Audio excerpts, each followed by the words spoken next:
ગુજરાતની જીવાદોરી નર્મદા ડેમ 91% ભરાયો, 5 દરવાજા 1.5 મીટર સુધી ખોલાયા। સતત પાણીની આવકને કારણે ડેમની સપાટી 136.16 મીટર પર પહોંચી।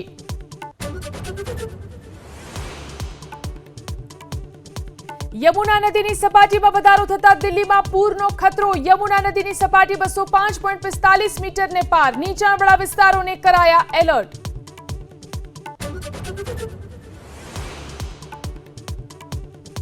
जम्मू काश्मीरना गुरेज सेक्टरमां सेना अने आतंकीओ वच्चे અથડામણ। गईकाले मोडी रातथी चालती અથડામણमां 2 आतंकी ठार।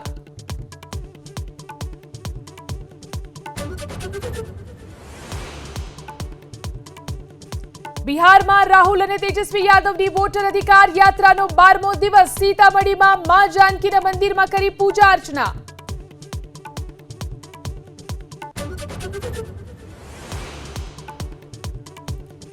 ट्रम्पना टेरिफनी भारतीय शेर बजार पर असर। खुलता ज शेर मार्केटमां घटाडो। सेंसेक्स 400 थी वधु, ज्यारे के निफ्टीमां 100 थी वधु पॉइंटनो घटाडो।